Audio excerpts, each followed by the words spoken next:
Hi guys, so we had to split this show because it was so big. This is part 2 of our best of 2018, running down our top 10 albums. So if you haven't listened to part 1 yet, go back, listen to that first, and we're just going to cut straight back in here. Next up, before we get into our top 3, got a long-time listener, Joseph Fellon, has written in his charts. Afternoon Lads, another year, another end-of-year list. Breaking it down to 20 has been pretty difficult, particularly because a lot of the albums have made the final cut, released at the back end of 2018.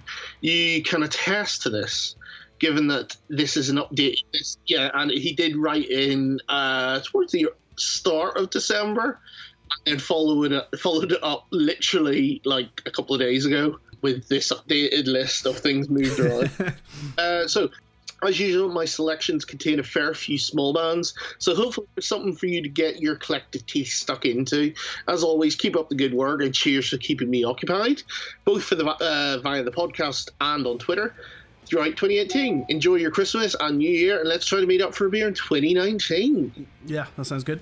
Definitely. Again, we'll be doing all the festivals and whatnot, so we'll try and cross paths. Right, how should I do this? Run down the 20 in reverse order. Okay, so Joe has managed to get it down to top 20, so I'll quickly run through. 20, Let's Start a Fire by Stubborn. 19, Rotten Eye by Wither.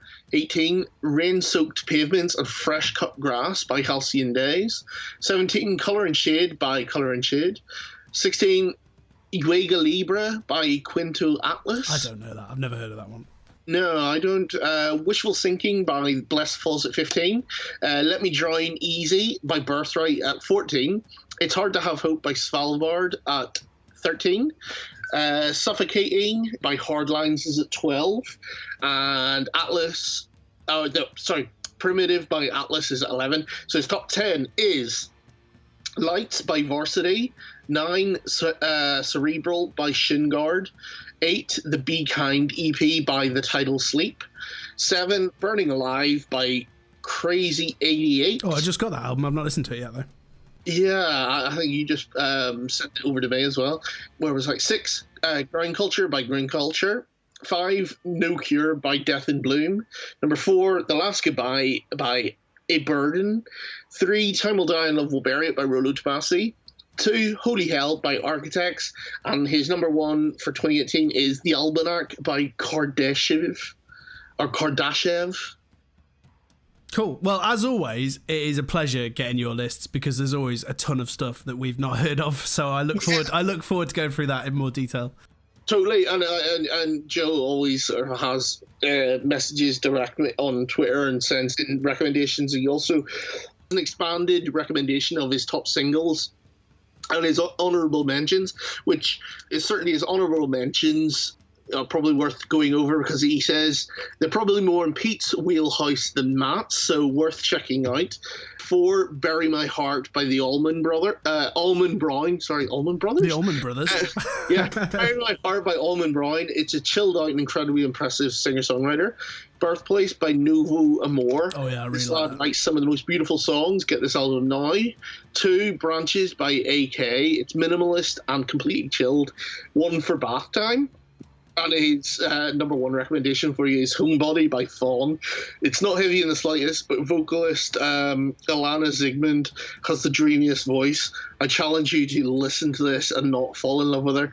The song Connecticut River is sublime. I already can't wait to hear that. Cool. So yeah, really thanks so much, Joseph. I really appreciate all the interaction over the course of 2018. Even whenever I can't reply, I really appreciate you interacting. Are we down to the 3? We're down to the top 3, mate. So do you want to have just a quick chat about 1 or 2 of the other things? Best gig or festival? Ooh. Well, do you want to go first on that one? I need to think. I'll be honest, 2018 has not been a good year for me going to gigs. I think this is probably the least amount of bands I've ever been, like gigs I've been to in a year, which is a shame, but you know, these things happen. So I've put down Amon Ra, which was with yourself at Norwich. I absolutely loved that. Oh, yeah. I really enjoyed that gig. Yeah. And then for the festival, I only did a couple of festivals this year, but my highlight would be 2000 Trees. It was a wonderful collection of bands. It was amazing to get to see at the drive-in for the first time, and of course Enter Shikari, because their stage show is just unreal. Yeah. And a wonderful collection of smaller bands, like we got to see Turnstile and Black Peaks and Conjuring, all these cool bands. And it was just a fun weekend, really, really good weekend with yourself and Kia. So, yeah. I would agree. I didn't get to any other festivals this year. It was just 2000 Trees for me. But getting to see like My Vitriol, all some of these other bands, and a band that I again really have gone on to listen to a lot this year, Bad Sign, getting to just sort of like Lays in the Sun, and their last album came out in 2017, so it didn't make this year's chart, but it's been an album I've gone back to and listened to quite a lot this year since seeing them live. And again, obviously seeing sort of, Black Peaks, and I remember listening into sat in the tent, or your tent, sat in the tent listening to Jamie Lenman play on the Saturday night, I believe it was. I mean, the worst thing worth it is that was an unbelievably hot weekend. Sure was. And I was not coping with it very well. Especially because just sort of like getting around in that sort of heat was hard work, and it really just, by the end of the day, I was just exhausted every day. Yeah, well, that as I said, that first day of setting the tent up, my God, I was fucked. Yeah, and again, it was that sort of like trying to get sleep whenever the sun's up at sort of 4:30. Yeah. I mean, I'm not a fan of camping at all, but yeah. No. But it was a wicked weekend, really, really cool. But it was a great weekend. So, and then gig-wise, I'm trying to think what was. Well, I recently I really enjoyed, as I mentioned earlier, our home in Norwich, and I really had a good time with Therapy about a month ago. I mean, partly it's my fault for not getting out to some shows, but then also I think this year there haven't been, like, I will make the trip to London for something like Godspeed or Sigur Rós or Neurosis, and none of that stuff's really come over this year. Like, there haven't been that many bands. Like last year I went over for the the Blood Moon show. I went down to London for that, and there hasn't been as much of that stuff this year, I don't think. No, same. I mean, not many bands came near where I am locally, and then I've got tickets for gigs that are coming up in January that have been on sale for like the last 4 months. For example, like sort of middle of January, I've got Mastodon, Kvelertak, Mutoid Man. Oh, cool. Which I've been sat on for 3 months. I think I've had that ticket. So it's not been part of this year, but I've been waiting to go to it. So that's a big tour that we just didn't get in 2018, and there wasn't the likes of that I would have wanted to go to. So I'm trying to think if there was anything else. I mean, there were just smaller shows, so there wasn't really anything that really stands out. What else were our sort of like, we usually do our sort of like predictions and our bubbling unders and things like that. Right, my bubbling under. So one of the albums that I wanted to make the number 10 slot and it just pipped out was Centuries, which we played right at the start of the year. That is a really solid metal album. And I really, really like that. I can't remember that one. Yeah, Centuries, well worth checking out. I think it's their second album. Really, really good. Thrice, obviously, I talked about earlier. Emma Ruth Rundle. This so nearly came in at the number 10 spot. It's just this incredibly bleak, wonderful, minimalist album, and she's got a brilliant voice. And I put Architects down because that's really, really good, and I put Thrice down. So that was kind of it for my bubbling under. Okay, mine was Silent Planet, When the End Came. I mean, I think that's, again, it was kind of competing with Our Hollow just for like metalcore for me, but I think it's a really, really strong album. The Unearth album, I really like it as well. I again, it couldn't cut it purely because I've mentioned this before. The album prior to this was so good that this was just good as opposed to great. I really like it. We didn't really talk about it much over the last year, but the recent God is an Astronaut. Oh no, that album Epitaph. Do you know, there's my list this year is sorely missing some post rock, and that to me is the best post rock album I've heard this year. The only reason I didn't really put it in, I kind of discarded it at the start of the month, just because although it's amazing, there aren't actually that many songs on it. Yes, it is quite short, and then if you strip away the ones that aren't absolutely huge, there's only actually like 3 incredible tracks, and then it's padded out. Do you know what I mean? Yeah. So it's amazing, but for that reason, it didn't make. It would be in the top 20 for sure. Yeah, I mean, for me, it's the argument I've had with everything else of just that I really think that the stronger albums in the top half of my chart just couldn't get moved around. You know, I couldn't move things in and out in the way I have been able to previous years. I just think that this was a particularly strong year from, I think, there's like 1, 2, 3, 4. There's about 4 or 5 albums from either a new band or an old band that I didn't expect anything great from. So it was just hard to kind of push past that. And also, yes, the other one I was in my bubbling under was the Frontier album, Unloved. Oh, I just didn't get into that. It was too much, and I never went back to it. And it probably is incredible, but that's the thing. It's just it's almost so impenetrable that's kind of why it almost hit my number 10, because it's just mental. But like, it's one of those sort of things. If you ever thought there's no one out there making albums that are really truly challenging and really truly doing something adventurous and different and like a real mind fuck of an album.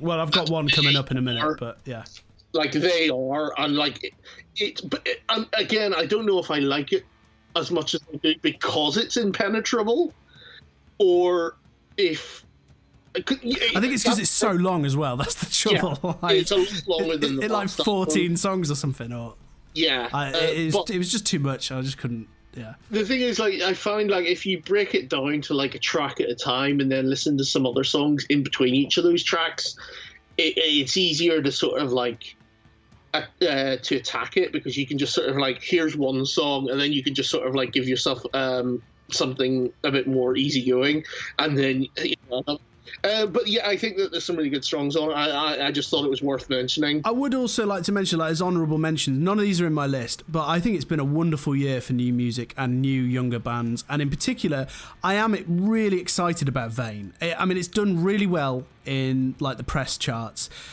When I kept listening to this, and although I think, I can't remember what track it is, Vibrance or something, that's one of my favourite tracks of the year. It's brilliant. The energy is incredible. The drumming's amazing. However, the rest of the album, I just don't think the songs stand up. So it hasn't made the list, but I am excited for that band and Jesus Peace. I think Marmozets have done incredible things with their new albums. And much as I hate to say it, I think the couple of singles on the new Ghost album, they're massive. So I think it's been a really good year for singles and new music. I get another one was sort of Cancer Bats, The Spark That Moves. Oh, I never listened to that. Kind of went completely under everyone's radar, but it's a really good album. And like, for me, Cancer Bats are kind of like, they do this thing of like a really amazing album and then one that doesn't grab me, then another really amazing album, and I guess they're kind of that, they're at that point now where they're just a band that put out decent stuff, that it's kind of hard to distinguish the good from the not so good. It's all just decent.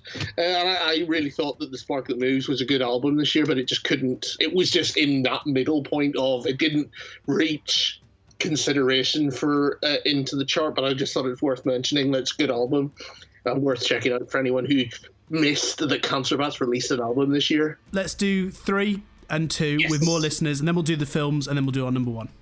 Okay. So your number 3 is Palm Reader Braille. Ooh, okay. Is this in your chart? I've had a hard time with this album, mate, I'll be honest. I heard it and I thought, oh, this is great, I'll come back to it. And then it kind of grew on me and I thought, oh, I'm going to absolutely love this. And then when I came back to it again, and bearing in mind in between I watched them and I thought they were amazing live, when I came back to the album, I think there's a lot of filler. And much as I love that first track, that first track is incredible. I think there's a lot of stuff that I've just heard before. They do it well, but I just found it very, very filler. And I'm sorry. Wow. And this is, it's been high in a lot of our listeners' charts. I've got some mates who absolutely adore this. And on paper, I should be absolutely jumping for joy at this, but for some reason, I don't think these songs are that strong.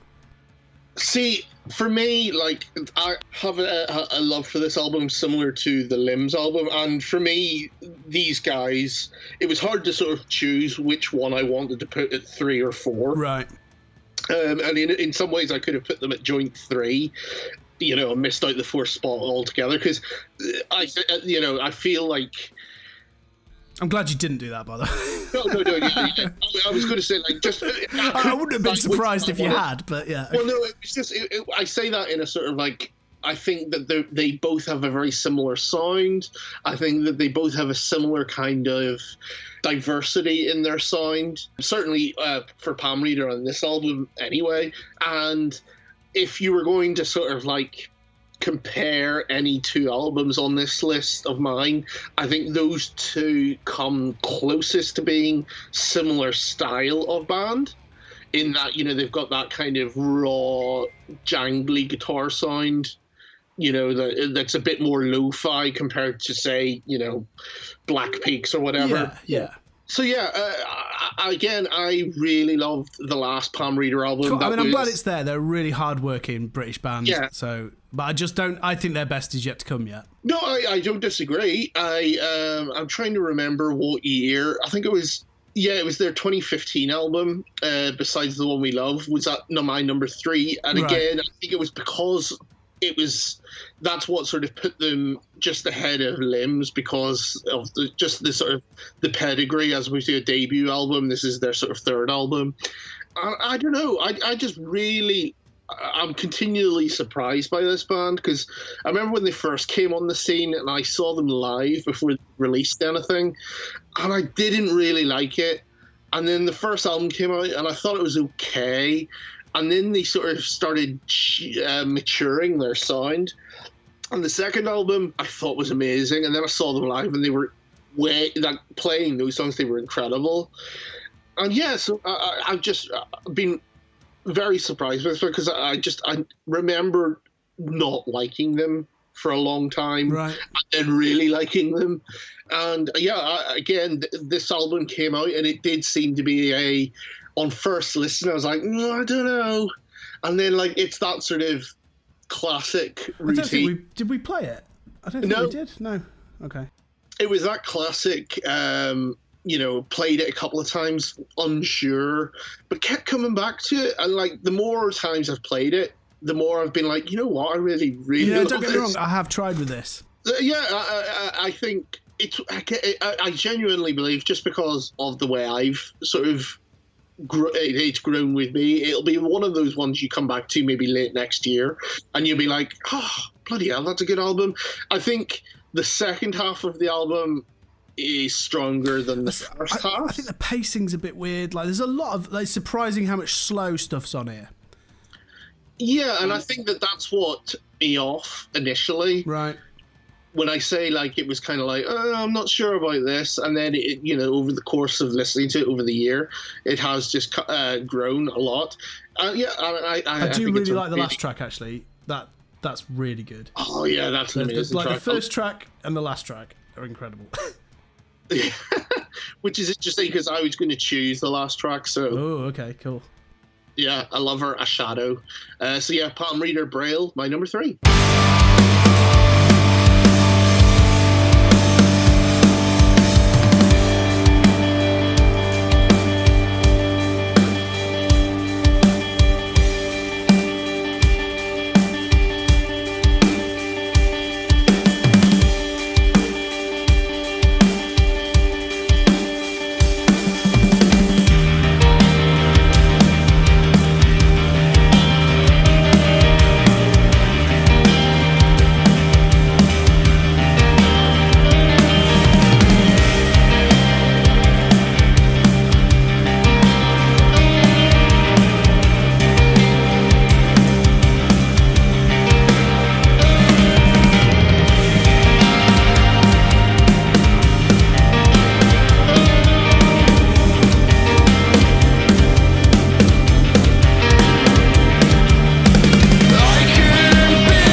Okay, so that was your number 3, Palm Reader.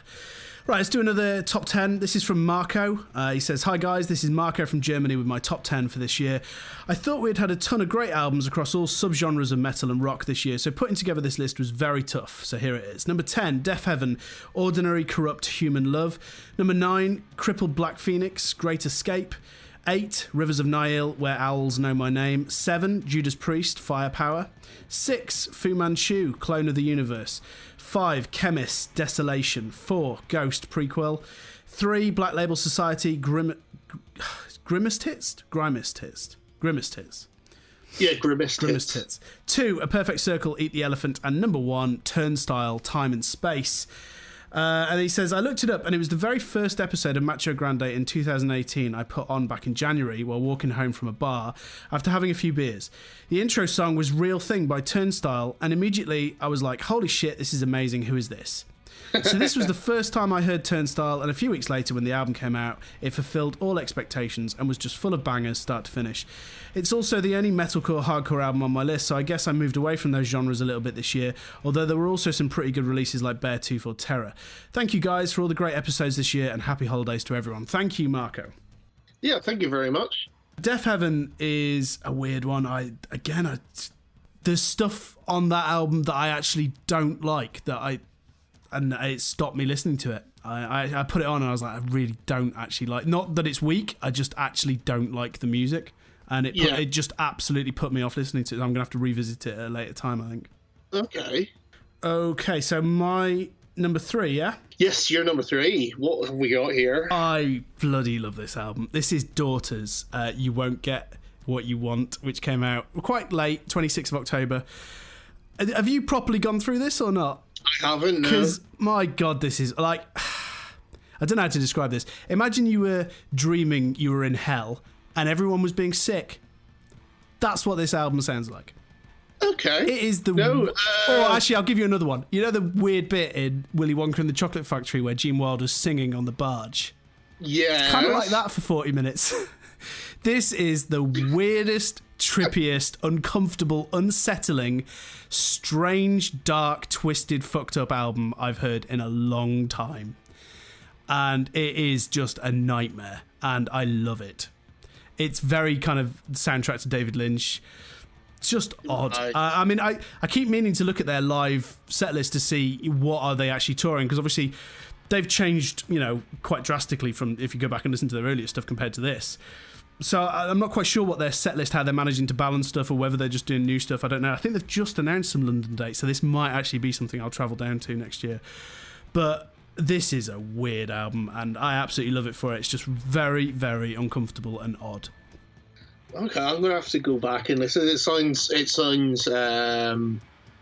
very sort of David Lynch. It's just brilliant, and start to finish, it's just absolutely mental. So yeah, in terms of just odd creativity, absolutely love it. So we're gonna go for track 2. This is called Long Road, No Turns.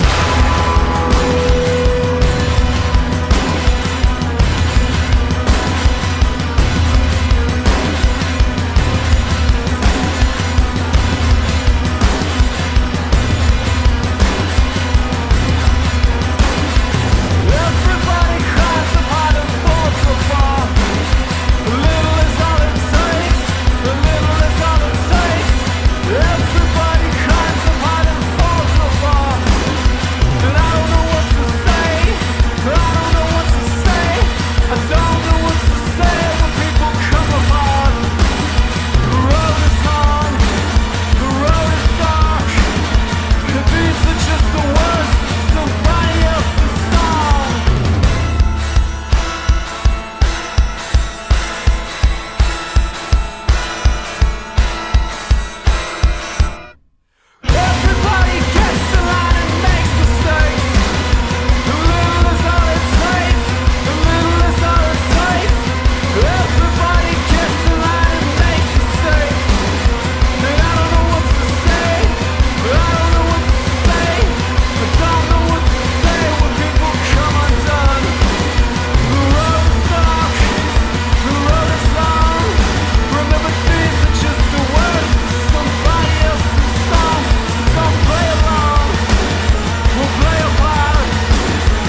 Okay, so this was mentioned earlier in your chart and has been one of the two clashes we've had so far. I believe, no, 3 clashes. Sorry. So yeah, this is Night Verses from the Gallery of Sleep. It's my number 2. God damn! This is so close to being my number 1. I actually bumped it down a little bit. I had it higher, and this is probably one of the albums I've listened to the most. Yeah, I think it's the album I've listened to the most this year. You just, every time you put it on, you will get something new from it. Yeah, and it's probably been the one band I've watched more on YouTube for live clips. Right. Purely just to see how they do certain segments of songs. Okay, cool. Like I'm really interested in just like, well, obviously, like Eric, the drummer, is incredible. He also plays in the Fever 333. I would place him as currently one of the most creative, energetic, and incredible drummers in the world today. Yeah, just watching live footage of him is amazing. He is just a powerhouse. And then, having mentioned it earlier in previous episodes, Nick DiPiero, the guitarist who has done solo stuff, just watching his videos, because they're both they're so technical and so good at their craft. They also have that, they've also, bred that sort of YouTube quality of like, show us how things are done. Yeah. Just watching both their videos and then their individual videos, and just sort of seeing Eric in drum contests and just some of the things he does, like his backflips and handstands on the drum stool while he makes shit as well. Like he'll do quirky things and then make something to create sounds and then cut stuff up and then edit it and play around with effects. It's so cool. He's done some really cool videos where it's like, he's got sort of 10 drummers. Oh, I didn't watch this yet. Didn't everyone record their own version of a song and then they've made a song from those versions? I've not watched it yet. Yeah, so he's like, he's essentially given them like, he give us 8 bars in this time frame. So like, I can't remember what it was, like 6/8 or something. So a really odd sort of drum time signature, and then just do a fill. Well, I think everyone played along. This might be a separate thing, but I think they got a bunch of people to just play their version of one of their songs. Then they've created a clip from it. Yeah, there's several different versions. There's the like I said, the one the I was referencing is the one where it's called 10. It's like 9 drummers. Oh, okay, right. Oh, this one just came out just before Christmas. Oh, right, I haven't seen that one then. Yeah, it's really cool. But yeah, they just do some really interesting things because they're so technically minded. Nick DiPiero can write to all those crazy time signatures, and then, like you say, I assume that this is kind of how they construct the Night Verses material, in that, he'll come up with something insane, or he'll program some kind of insane drum beat, or Eric will come up with some insane drum, and then they can just do something to that, and then they just somehow make it gel. I was going to say, it's still manageable. It's not just people fret wanking and going crazy. Yes. Because I don't like I love, I'm a drummer. I like watching drum videos and stuff, but I don't tend to like session music. It gets too proggy and there's no song. This is still full of chunky riffs and songs. Yes. Well, this is what, it's proggy, but it's also like the way they do it is like it's technical, but it's entertaining. And then when you combine that with what they do on stage, it like you say, it's not wanky. It's very enjoyable. It's entertaining to watch, and like you say, the riffs are crushing and groovy, and you just want to bob along, and it's all fun, and the time changes are all enjoyable, and it's just. When you go from... I do think it's a shame that they lost... Like, I understand that some of this couldn't have vocals. However, a lot of it could have done. Yes, this is what I was just about to say. I hope the door's open. Do you know what I mean? I hope it's not just going to be this from now on. I hope they do carry on evolving and that the door isn't shut to having vocals again. I think some of it could have been trimmed. Yeah, and whether it's a case of, because these guys work with so many different people, like, over the course of their career as the 3-piece that they are now, they've all worked with, like, or toured with, like Let Live or the Fever 333, and they do all these different sorts of tours with different bands. Obviously, Eric's about to be very busy with Fever. I mean, he's so good. He's in quite a lot of demand. But I could see the door opening for like working with different vocalists on different songs. Yeah.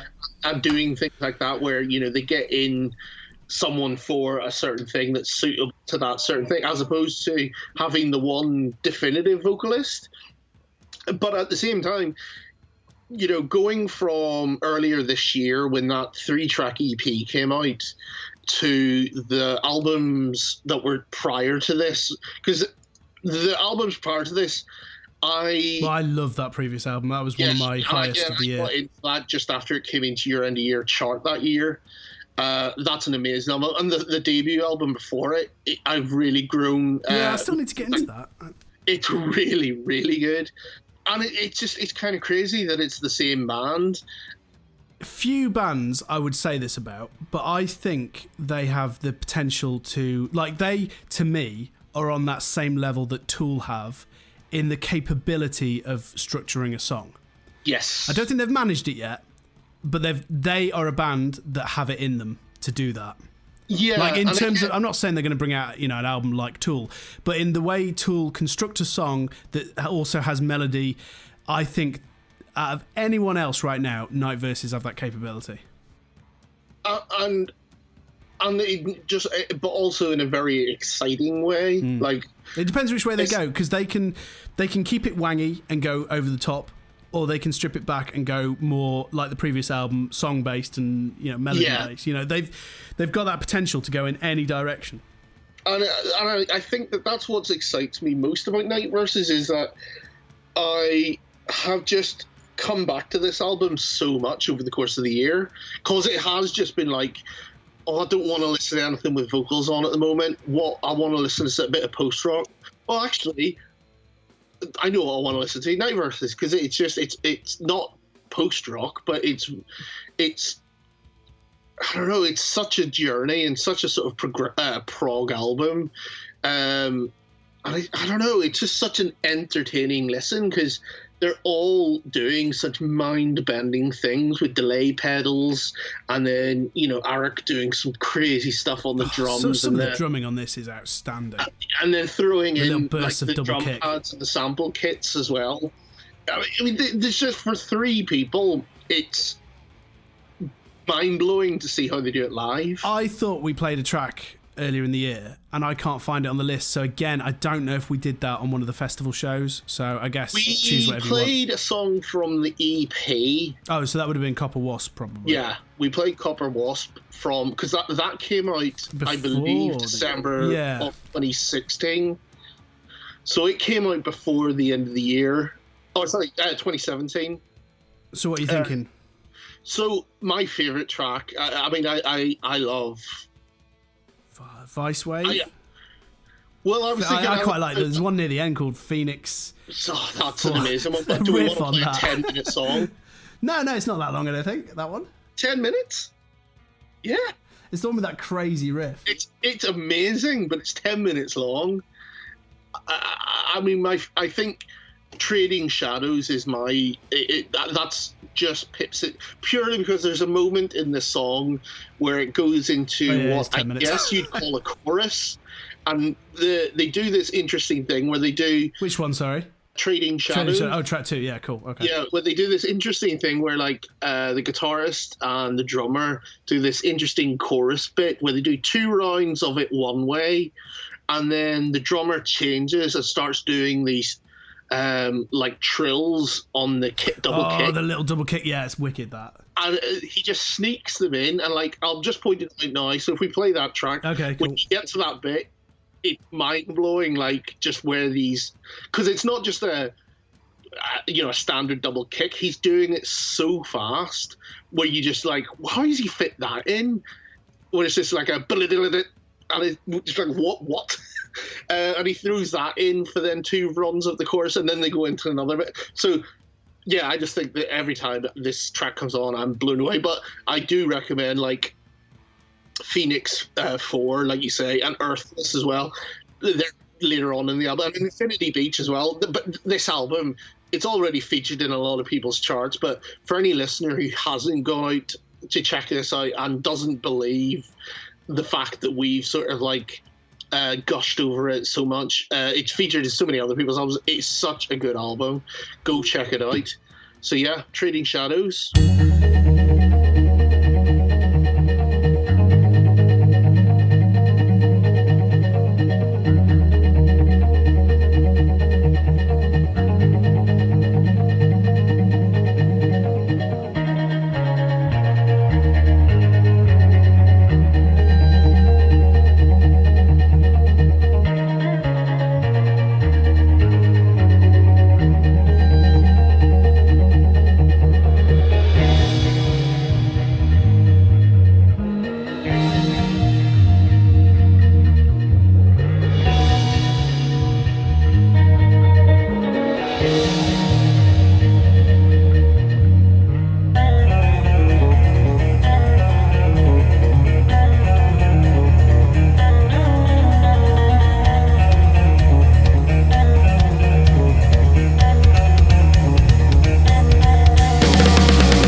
All right, so that was Night Versus. I'm going to read out Ross Hills. He did try to leave a voicemail, and something went kind of wrong, so he's put it in an email. Hello, gents. We're back again at the end of the year, and it's been an interesting year for music. Once again, I feel like I've hardly dug below the surface of all the great stuff out there. I'm going to apologise in advance for the small novel I've written for number 1. When you get to it, hopefully you'll get why and indulge me a bit. Anyway, here's my list, reverse order. Bubbling Under. All of these bubbling unders have spent time on my top 10 at some point this year. I did a lot of swapping of the lower half of my list, and these are the ones that came up on the cutting room floor. Gunship, Dark All Day, which is dark synthwave from the guys from Fightstar that aren't Charlie Simpson. I would just sort of like to say that Gunship album is really good. I tried, and much as I love all the 80s stuff, I just didn't like the songs. But yeah, I find this one more of a I like listening to it in the background at night, okay. Sort of reading a book. I've just had this one. It's just been a really good one to just sort of like laze to while reading. Thrice Palms, I will probably regret not putting this on my list when I inevitably rediscover it. Don Broco, Technology. Spotify tells me this is my most played artist of the year. It doesn't make the top 10 because I listened to it so much when it came out that I literally can't stand it now. I do love it. I did love it at the time though, so it does deserve a mention. So here is his top 10. 10. Vex's Ancient Geometry. A good solid album that grew on me over the months, powerful and passionate with a surprising level of depth. 9. Hope's Fall, Arbiter. Also a grower, one of those albums you put on and enjoy as a whole rather than having multiple standout tracks. 8. Turnstile, Time and Space.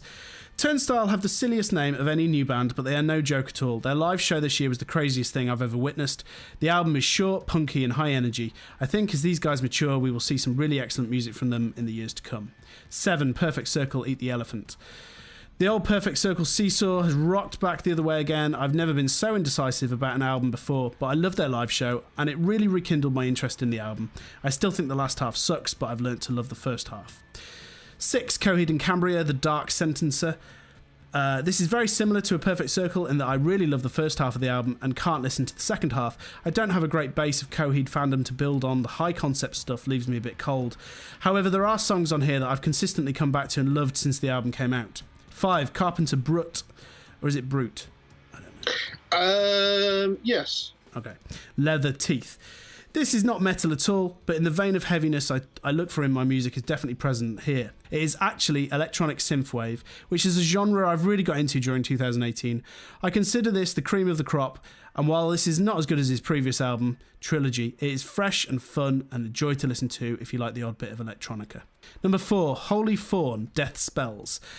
A very recent curveball, this one. I'd never heard of them before, but they popped up into my Spotify Discover section. They are heavy and beautifully ethereal at the same time.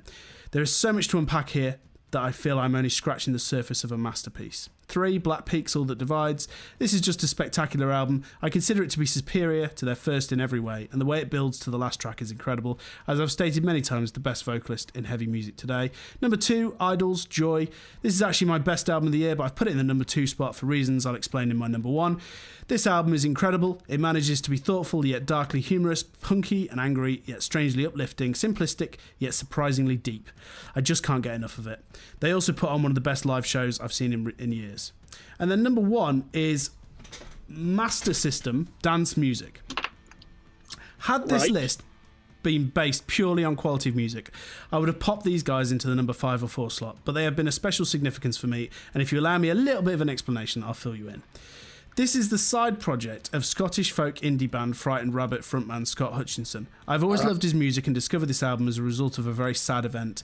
In May this year, Scott, who had a well-documented ongoing struggle with depression, killed himself by jumping from the Forth Road Bridge outside Edinburgh. In a horribly reminiscent realisation of Frightened Rabbit's song Floating on the Forth, which was about contemplating this very act. I was profoundly affected by this because I had myself been diagnosed with anxiety and depression a month or so earlier. I was reading articles about Scott in the aftermath to try and make sense of his death because in my own messed up state I felt an affinity to him and found his interviews a great comfort. This was when I discovered that dance music had been released only a month before he died, and when I listened to it, the raw emotion so apparent that I could barely handle it. While it is not metal or even hard rock in any way, I can't think of a more powerful, furious and dark album. In places, it is like a wall of noise that in context with Scott's mental mental state at that time seems like a musical breakdown recorded and released. He has always been lyrically gifted, and his openness about his issues on the record are so visceral, it is a wonder that his friends and family didn't predict he was going to take his own life. Songs like Teething and The Bird is Bored of Flying are like open wounds, and they helped me through some of my darkest days, even though they also made me desperately sad at his loss. I could talk for hours about this album. It's not a perfect album by any stretch, but it's had the most profound effect on me, and that is why it is number one in my list. I would also like to add finally that I've worked through my issues, and as we approach Christmas and the end of the year, I'm feeling much, much better about my life. I took support from people close to me, from music, and from the feeling part of online communities like the Macho Grande family. I'm not overstating it when I say that seeing a new episode drop into my podcast app always gave me a lift, and when you guys played my rambling post-gig voicemails or read out an email I sent, it was more of a boost to me than I can properly convey. So I'd like to say thank you, and keep doing what you're doing. I'll keep listening. All the best for the new year, and I'll have a lovely Christmas. And that goes to all the other listeners out there. Give your families and friends hugs, and look out for each other. Big love, Ross from Glasgow. Well, thank you, Ross. Yes, thank you, Ross. I mean, like, I'm speaking on behalf of both of us. I really appreciate that you send in your voicemails, and I really appreciate you participating in the show and being part of the family. And likewise, it's a joy to it. Like when that email comes through, we feel the same way. So yeah. It is wicked. And we appreciate all our listeners. We just do what we do because we enjoy doing it. We don't do it for any sort of financial gain. And we try to pump out an episode when we can. We know we're pretty useless at keeping a strict date of putting things out, but we try our best, and we appreciate that can irritate a lot of people, but at the same time, we really appreciate the ones that can stick through it with us. I mean, I too sort of suffer with similar sort of mental illnesses, and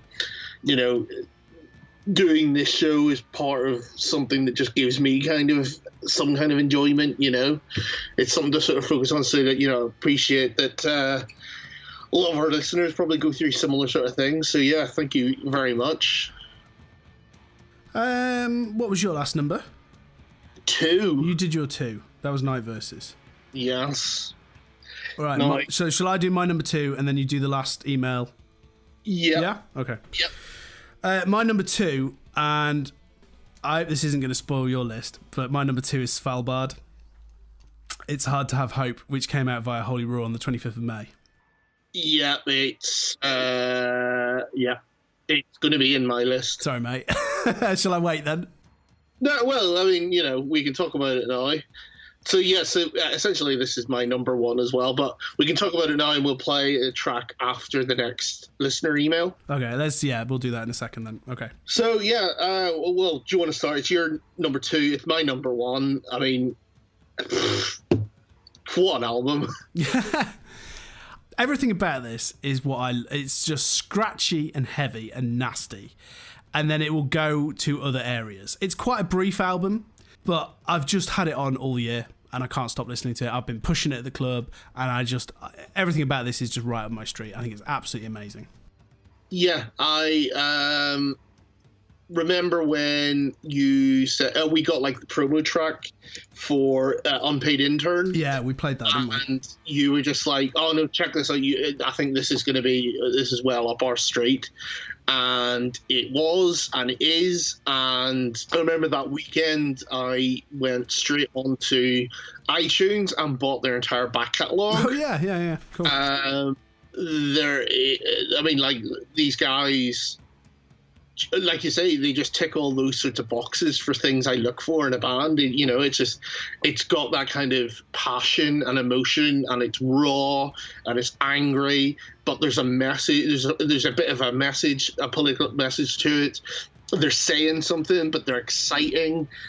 They're kind of just sort of ticking all these boxes of they're interesting as people, and they seem to have sort of got a crazy back catalogue of albums that I've been able to explore as well. So it's just been this kind of crash course of Svalbard stealing my year, really, because like I said, with so many sort of previous releases, I'm just like, how have I missed this band? And again, another Holy Roar band that just sort of like, what? Where did these guys come from? I mean, it's just such a good album. And I think the fact it's in so many other people's charts. I also really like the front cover. I think it's really cool. Yeah, I think the front cover is amazing. I mean, it's only 8 songs, but the majority are all sort of 4 minutes plus. And they all go on journeys within those songs. But I mean, I'm just an absolute sucker for that just nasty, scratchy sound. And they do this so well. Yeah, I mean, it's genuinely. I need to see these live because I've never seen them. Yeah, they just tick all those boxes. I've forgotten. I've forgotten the front woman's name, but like the sort of like the way they do the breakup of vocals is just incredible, and like, yeah, I just. It deserves album of the year for me. I mean, like, I'm trying to think what could possibly be your number one to have beaten this. It's a weird one. Yeah, I mean, I did kind of flip. I did kind of flip between these. I think if I was to absolutely criticize it, there's maybe a little moment towards the end where it just slightly dips. Only, not in terms of the songs themselves, just that they're not as good as those opening sort of 4. Do you know what I mean? Right. And then it picks up like the last tracks. Sorry, not the last. Try Not to Die Until You're Dead's Ace, and then the last. So it ends well, but there's a little moment where they're good, but just not quite on the same par as those opening ones. That's all. And when it's only 8 songs as well, that's why. The only reason why I put it down to 2. So that was it. It was also the sort of DIY nature of the band as well. So like Serena, the singer guitarist, she does the artwork for the albums as well, and merch and stuff. So I really like the sort of like DIY punk nature of this band. And like I said, where are they from? They're sort of Manchester way, or have I imagined Bristol. That? Oh, Bristol, right? Okay. Yeah. So having known nothing about this band prior to 2018, like, I've just been listening to their entire back catalogue this year, and this album is possibly their best album, which is saying something considering how surprisingly good the previous EPs and album is. It's pretty crazy. So yeah, like I said, it's just a melting pot of kind of like hardcore metal, punk, grunge, post-hardcore, post-rock, post-metal, black metal in places. It's the sort of band you would expect on Holy Roar, because they kind of have a bit of all of those things that Holy Roar like to have in their stable. It's my number one. So what track were you gonna choose? Well, we'd already played Unpaid Intern, so I'd put down Revenge Porn or Feminazi, but it's up to you, mate, because it's your number one. You choose. Okay, well, it's my favourite track. Well, no, the track I chose was Pro-Life. Cool, okay.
so that was your number 1, Svalbard, which was also my number 2.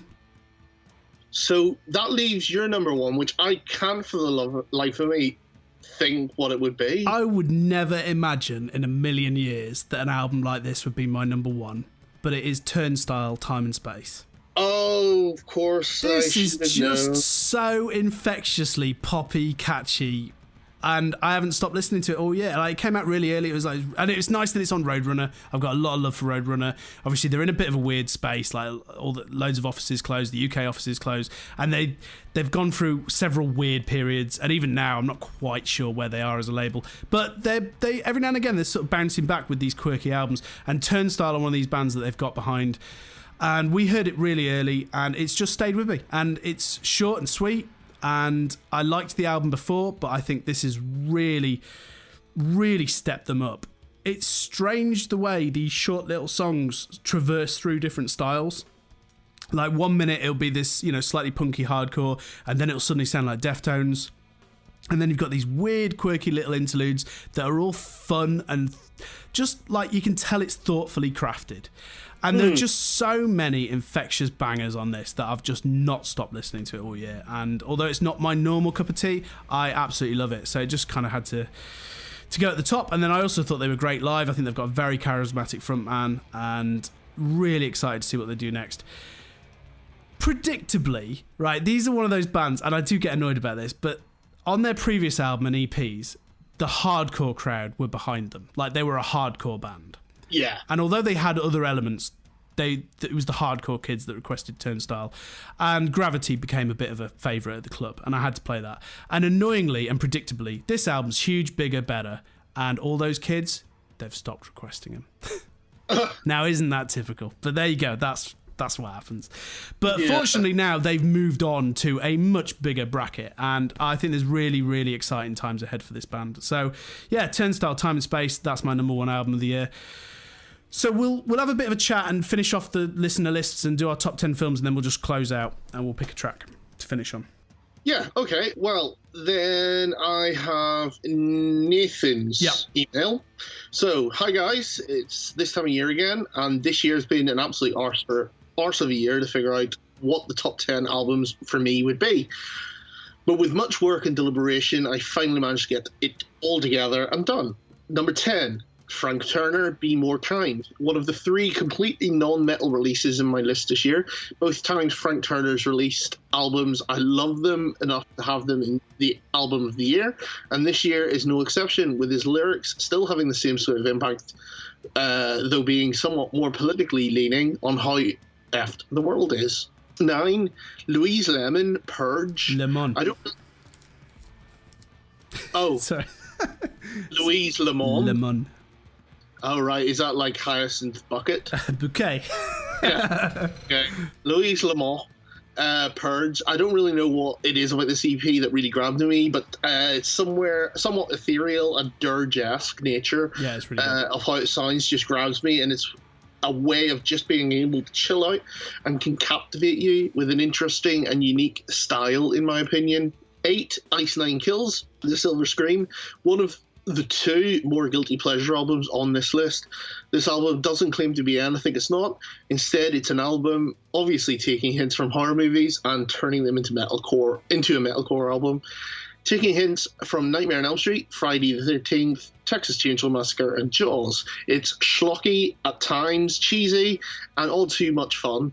With the Jaws track being my standout, using the theme from it in the breakdown, and lines taken straight from the movies. I'll have to check that out. Yeah, I've not heard that. Cool. Yeah. 7, Shapes Greater Than. Sorry, where have I just lost my place? Okay, so 7, Shapes Greater Than. The other guilty pleasure album for me in my end of year list. This metalcore album just has swagger to it, and it's some serious fun. It's not as cerebral or as intense as other albums on this list, but it's one that I find myself putting on while I'm at work or just want something a bit more up-tempo and just want to bop my head to. 6, Larkin Poe, Venom and Faith. Okay, this is a final non-metal release that made it into my top 10. This was one that actually popped up on my Deezer feed, and after one listen, I was loving it. a more country / Americana styled duo. It's just something that's relaxing and has some energy to it, all the same. 5, Perfect Circle, Eat the Elephant. So this album was one that I found myself going back to every so often earlier in the year until after I had the chance to see them playing Brixton in June. And at that point I found myself going back to it even more and more. And it's an album that to get the best out of, you just need to see it live, where more of the album will make sense.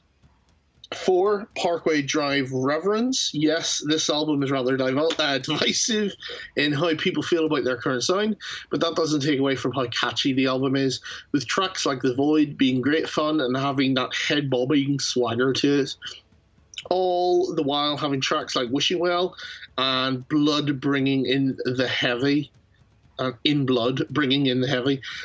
Pardon me. I get the feeling, though, that the tracks from this album, as well as the tracks from Ire, are definitely better suited to a live environment. Well, yeah, I mean, their download set was actually, that's one of my highlights from the year as well. That was amazing. Yeah, I remember. I was blown away by sort of like you were just like, no. So good. It was really, really good.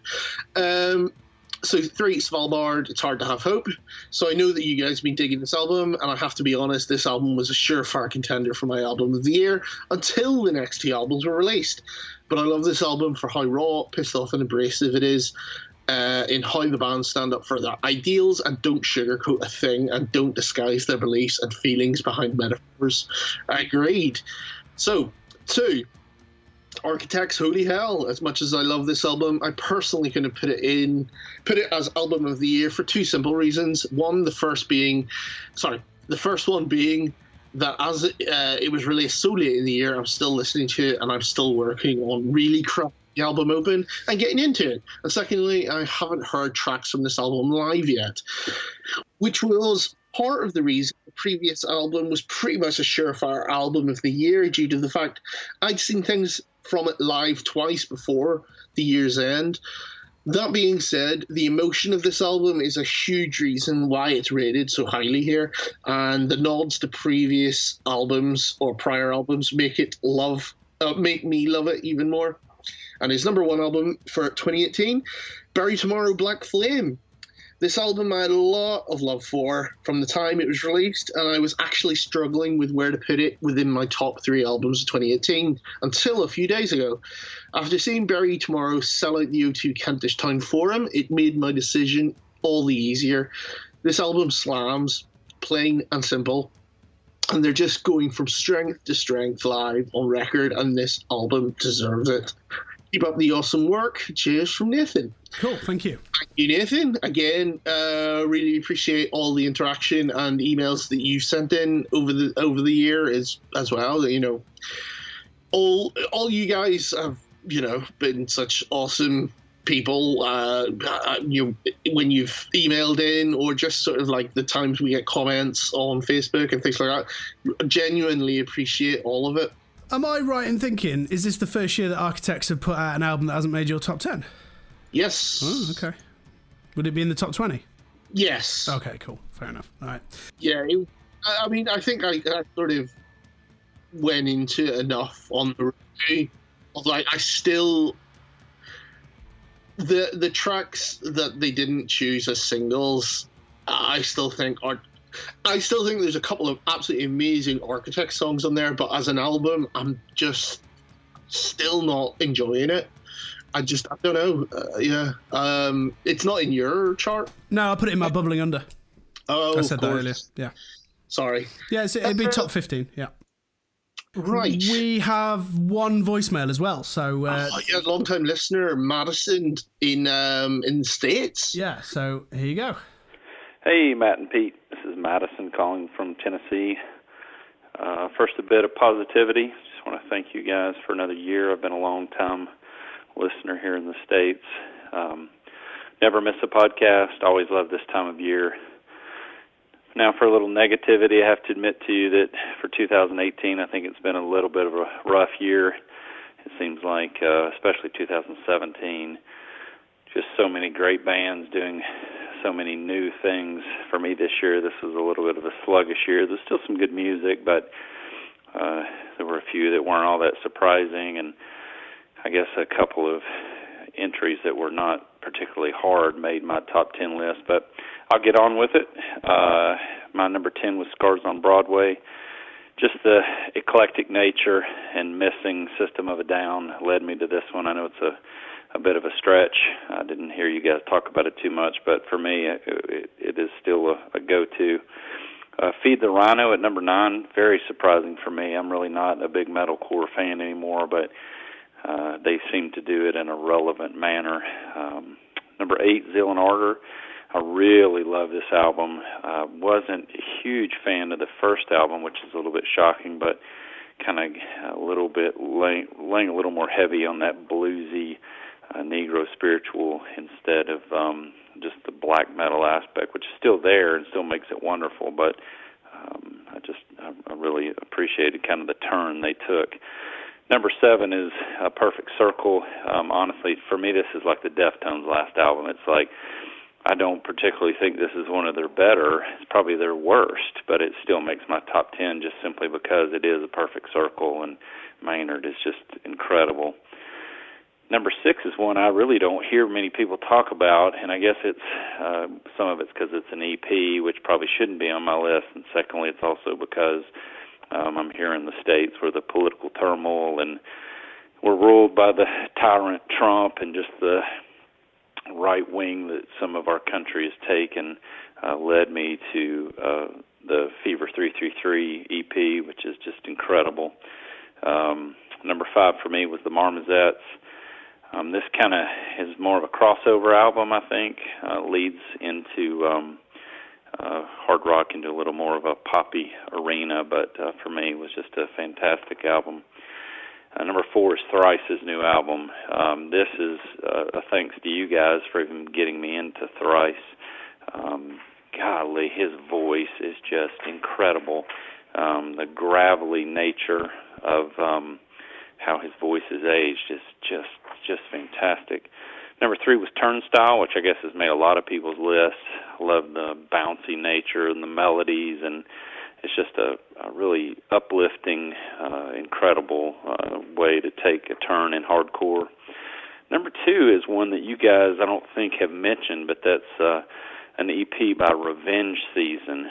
This album really gets me excited for their future. It kind of reminds me a little bit of the I Am King album by Code Orange, specifically the timing changes and just the relentless heaviness, and just, if you can listen to this without your neck hurting for the next day, something's wrong with you. And lastly is Black Peaks. This is something that I knew would be at the top of my list, but just every single member, their ability is just amazing. The vocals, the musicianship of every single member, truly, truly incredible. It should be on everybody's top 10 list, in my opinion. So I'll get off here before I get cut off, but just thank you guys for all you do. Thank you for the podcast and the work that you do, and keep it going. We appreciate it. Take care. Cool. Many thanks once again, Madison. It's always awesome hearing you at the end of the year. Some good stuff on there. Yeah, we played Revenge Season. I'd forgotten about that.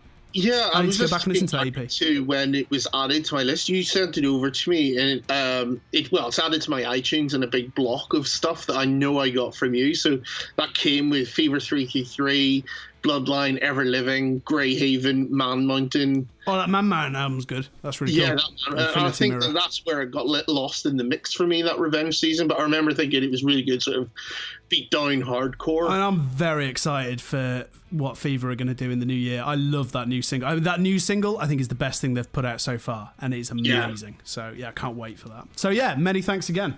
Yeah, right. All right, that's all the top 10. So you've done a bit of a collation, haven't you? I have. I've done, basically just tallied up all the listener entries and got a definitive list. Some of the tracks have been either...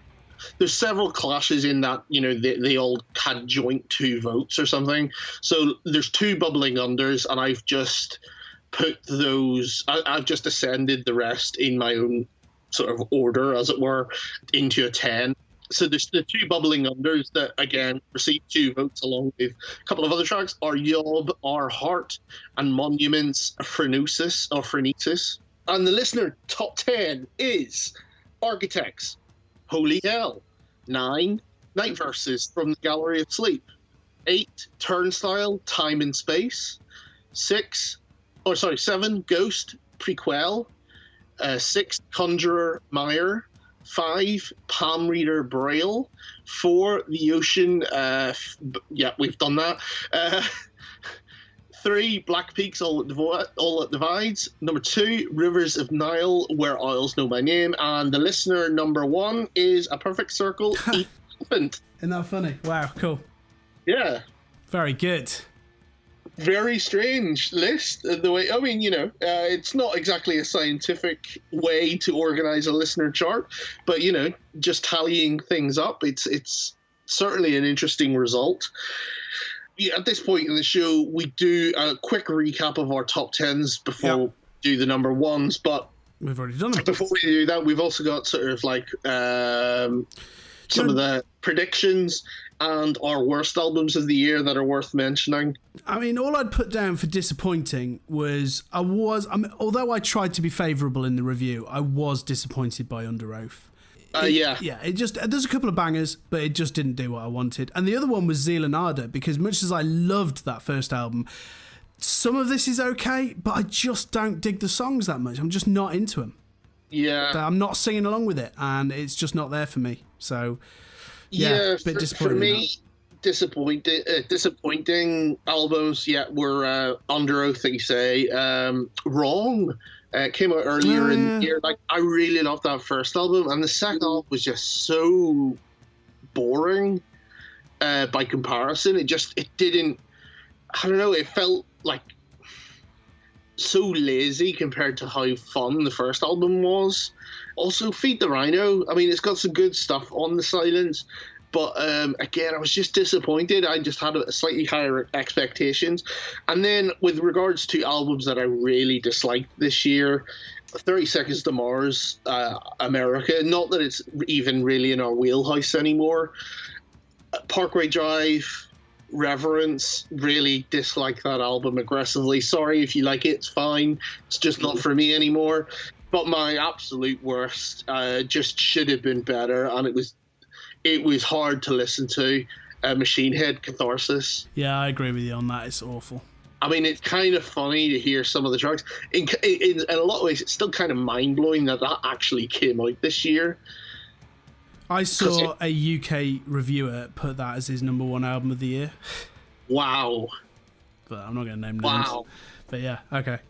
I mean, it's just so bad. And given the news that sort of subsequently happened with everyone leaving, it's not been a great year for Machine Head, because like I said, I just forgot that even came out this year. It was that bad.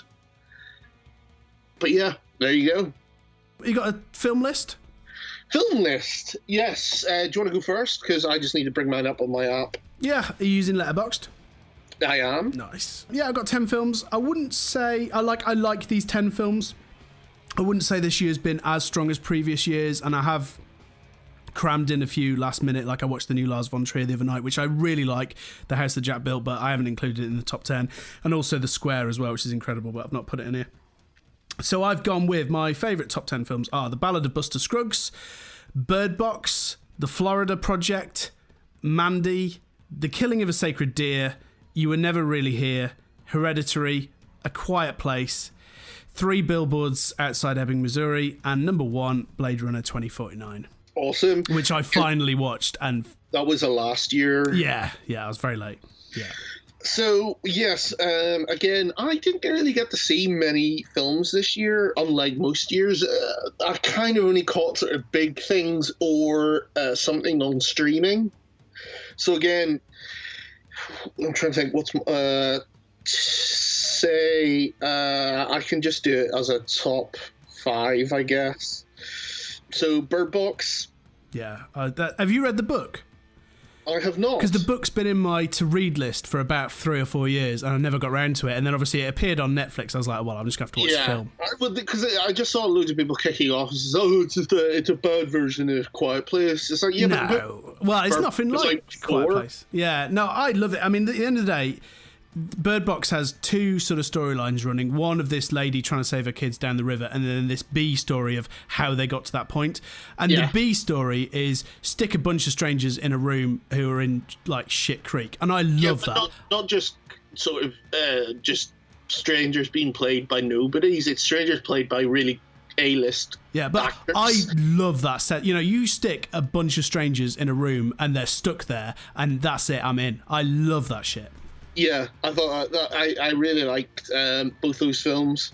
Quiet Place, Annihilation. Oh shit! Great film. Right, hold on. Right. The Ballad of Buster Scruggs can fuck off, and I'm putting Annihilation there. Okay. So you can see a sort of like a theme happening here. I love Annihilation. It's either big list films or streaming. Yeah. Yeah, it's ace. Upgrade. I thought it was brilliant. Possibly the best action film of the year was my number 2, which Mission Impossible Fallout. Oh, I've not watched it yet. Cool. It's just, I mean, like it's the best Mission Impossible film, but just the action set pieces in it, and I really like the score.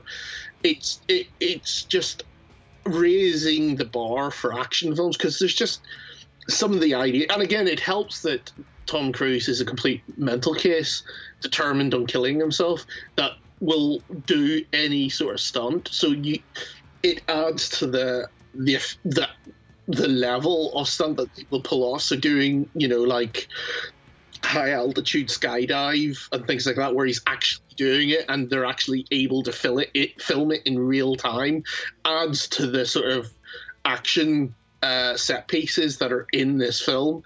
I mean, it's just out now on Blu-ray, and it's really good. And my film of the year, just because it's an achievement and a half, and it's been an adventure. Avengers: Infinity War. Cool. Just love that film. Very good. Right, so we need to pick a winner in a second, and then we'll close out on Turnstile. Is there anything else we need to do? Just one last thing. We always and have done this for at least the last 6 years. Will there be a Tool album this year? Question. Yes. It does actually look like we may get a Tool album in 2019. I think we will. I remember saying at the end of 2017, no, we aren't going to. I've given up caring. We're not going to get anything in 2018, and we didn't. So I was correct.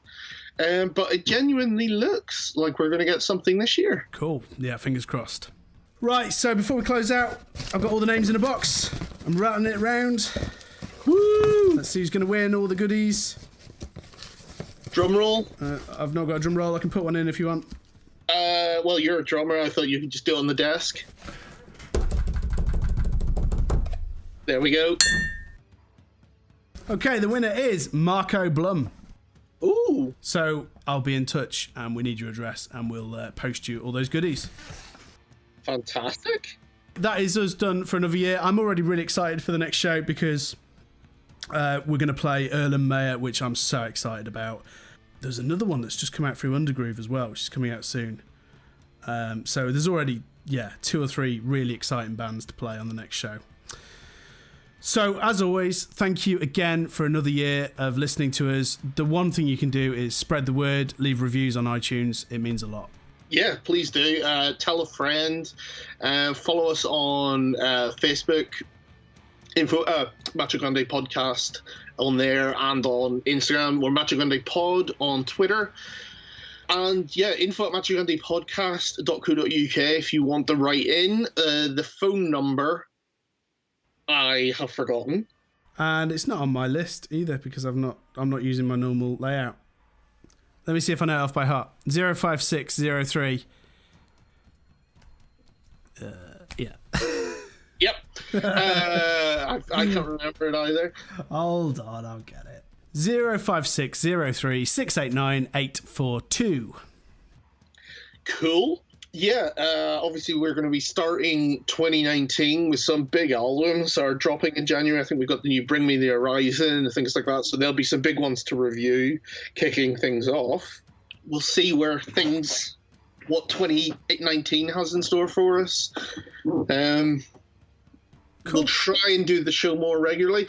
Obviously, for anyone who's asking, just worth mentioning, I will put out our list on the social media platforms in a couple of weeks. Give it a couple of weeks of the show being out, and then I'll put that list up so that everyone can actually see it word for word, what our list was. If you heard anything that you want to go back and check out, just don't want to spoil it straight away before the show's been out for a wee while. But yeah, then we will put it out on the social medias. Nice. We'll see you in a couple of weeks. And here is Turnstile. Fantastic. Speak to you in 2019.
Macho Grande? No, I don't think I'll ever get over Macho Grande.